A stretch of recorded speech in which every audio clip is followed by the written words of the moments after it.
On December the 7th, 2006, we interviewed Joe Cerisano from Fairmont on his remarkable career and his song about the coal mines called Carbon Copy. Listen to this great program today on MCTV. Born and raised, born at Fairmont General, and raised in Watson, which used to be a suburb of Fairmont. Now it is Fairmont. And went to Watson Elementary School, went to junior high over on the hill. Forget the name of it, Annex? Fairmont Junior. And then I went to West Side, graduated in '69, and just born and raised in Fairmont. I mean, I remember, like I did before my dad passed. I literally told him, thanked him for my childhood. I thought growing up, I couldn't think of a better place to grow up than Fairmont. How did you get started with the roots of music? My mother really had a dream to sing, but she had me at 19, so that kind of put everything on hold, and seeing that the resources weren't here in West Virginia to record and stuff, it was almost like you had to go away to pursue it as a profession. Even though when I was younger, I did play in the nightclubs and at the sock hops out in the valley, fire department, and and learned a lot of my craft there. But it wasn't like today, where you could record an album in your bedroom. You had to go to New York. And the bright lights took you out of Fairmont to New York at an early age, and Yep. you have been able to be quite successful. And tell us about some of the success that you've had. Well, I was a Columbia recording artist with my partner Earl Slick, who plays with David Bowie and John Lennon, played on Double Fantasy. And then after the record deal, went back to New York. And, well, first there was Elderberry Jack, was back in Morgantown. That was in 1970, where I think we were the first group to get a real record deal. And we headed to Memphis. And we worked with Kenny Rogers' brother and some of the people from Memphis. And that was when I was 19. And then it was a long journey to learn how to cope with living in New Jersey and New York City, being from Fairmont. I mean, the first toll I ever found, I was going up the New Jersey, the Parkway, and I had an old rusted out Torino, and the electric window wouldn't work, and I went up to the toll booth and it said exact change. So I froze. I didn't have the exact change. And then this guy comes out of the toll booth. He says, he sees that I'm from West Virginia, from my sticker or something. And I says, I don't have exact change. I yelled through the open door because my window wouldn't open. He says, what do you think I'm here for? I went, oh, okay. So I had a lot to learn. And eventually I did, hit my head on the wall a couple times. But and then from that I went to California, and that's when the Silver Condor thing happened. Came back from that 4 years later, and somebody says, do you want to sing a Miller Beer commercial? And I did, won the audition, and then for the next 9 years, because I had the right voice at the right time, with the right vocal skills, and the right bedroom manner, because you have to be nice or people just don't like you, they won't hire you. And it's not hard to be that nice. Just be nice. And I was the top session commercial singer in America. And then business started to leave out of New York, and I started to go to Nashville. And I went to Nashville from 90. Every 6 weeks I go from 1990 to 1993. And in August of 93, tragedy struck. I lost my 6.5-year-old son. Then I was getting ready to buy a little place down there, and then in August of 92, August the 2nd of 93, my 6.5-year-old son Joseph was killed in an auto accident on the way to the airport. His aunt, somebody his aunt, who was coming to the airport, into the back of a tractor trailer, and my son was killed. So that put me really on my back for about 8 or 9 years, and then I started to get out of it. You know, my wife and I made it through. And I mean, a lot of couples that lose children don't make it through. But we made it through with therapy and hard work. And in late 99, Trans-Siberian Orchestra called me to sing on the Christmas Attic.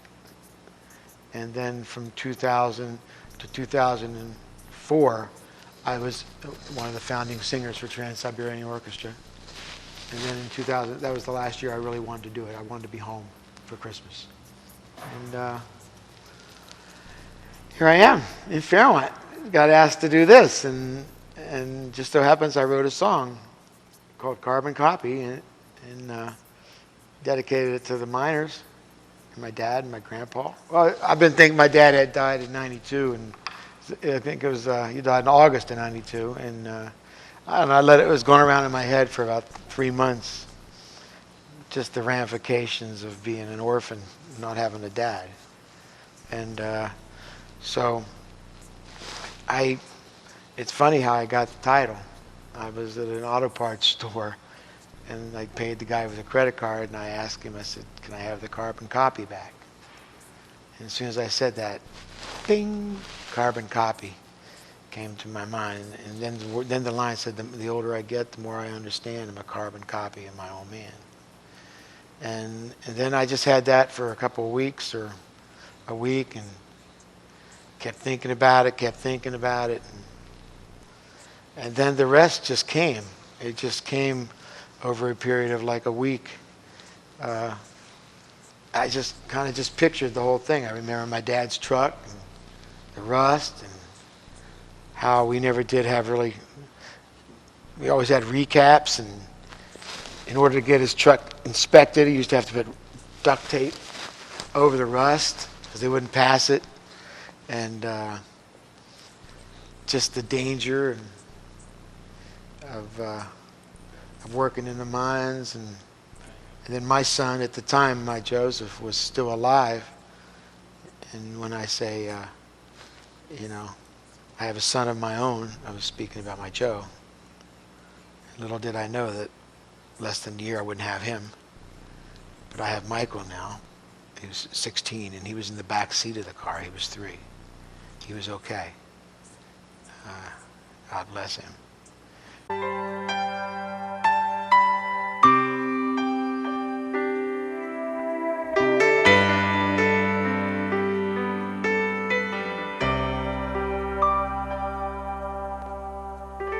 Dirty hands and dirty shoes. He always had the swing shift blues deep in his eyes.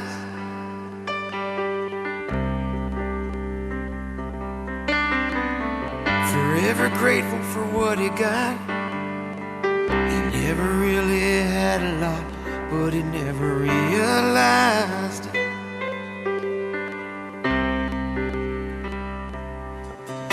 Every day would live with the danger that he might not come home alive.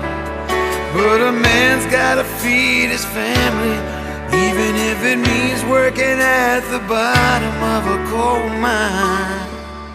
Well, the older I get, the more I understand.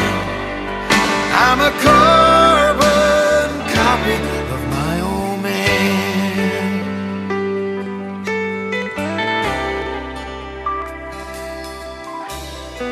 Recap tires on his pickup truck, always breaking down and full of rust. Somehow we made it through.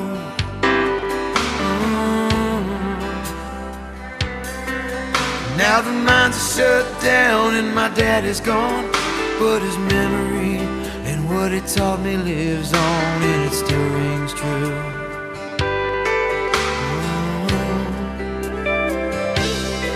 I saw the love that he shared with my mother, how they made it through the good and the bad, how they never gave up on each other, even with what little they had.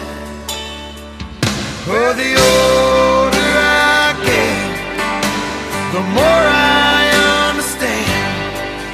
I'm a carbon copy of my old man.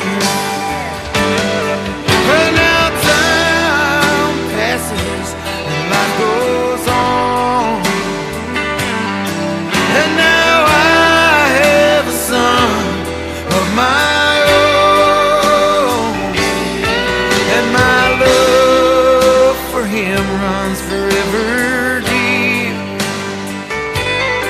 'Cause when I look into his eyes, I see my daddy and me.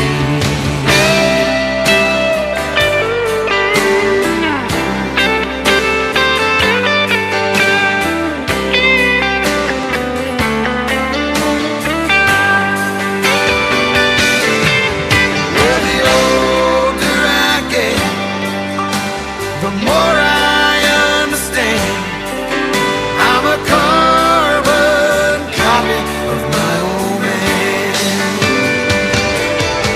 Well, I'm a carbon copy, a carbon copy. I'm a carbon copy of my old man.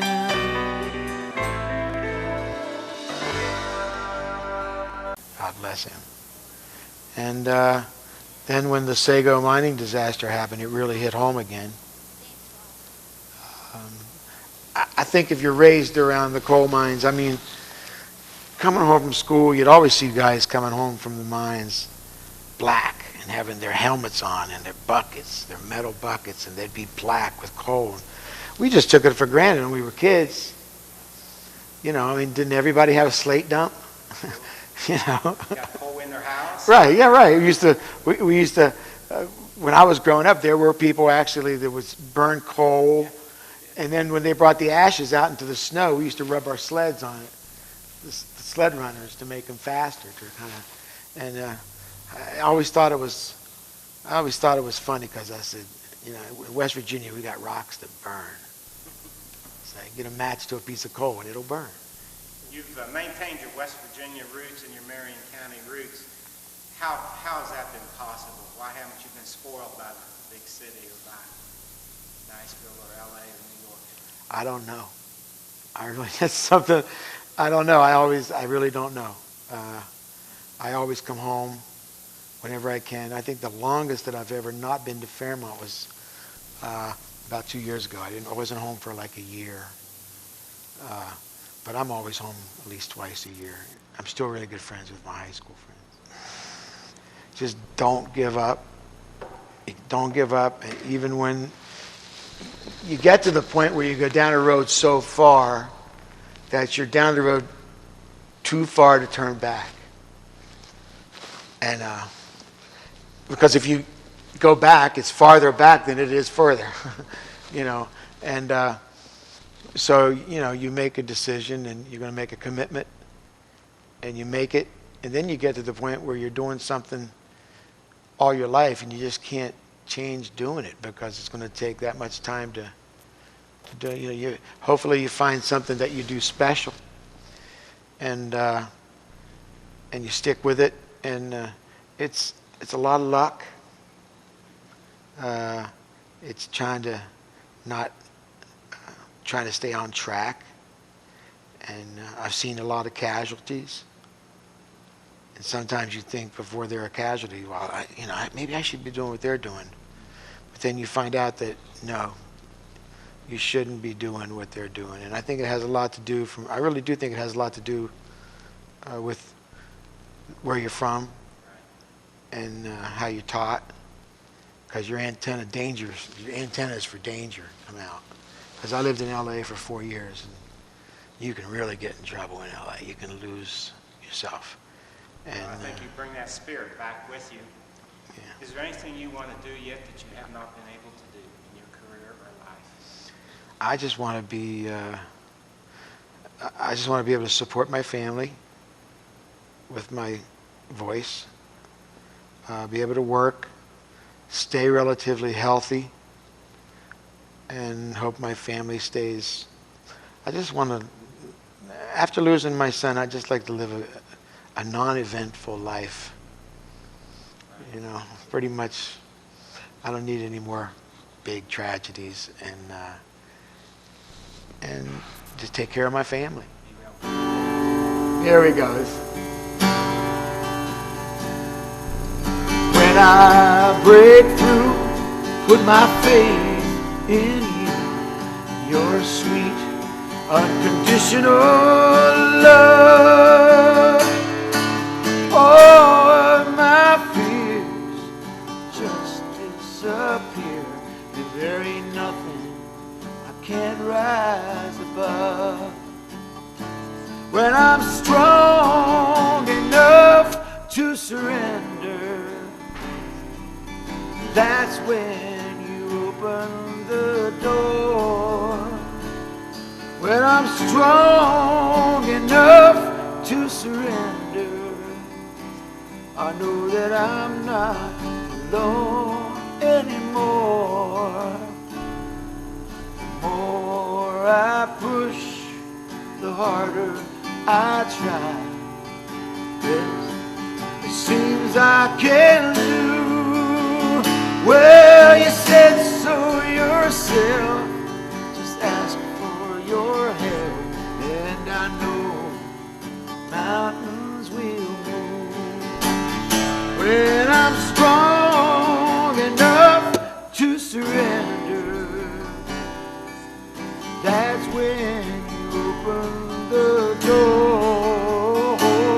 When I'm strong enough to surrender, I know that I'm not alone anymore.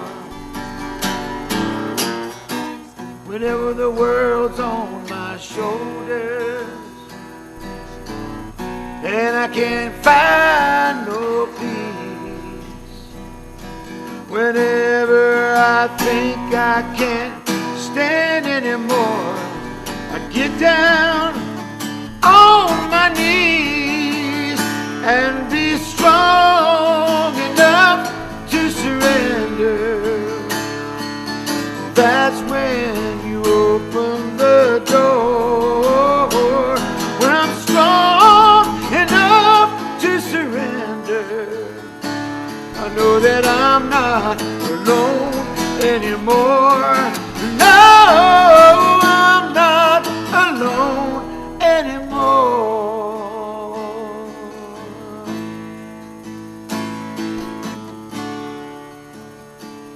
When I'm strong enough to surrender,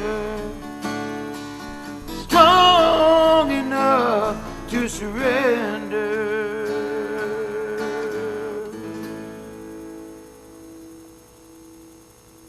The older I get, the more I understand.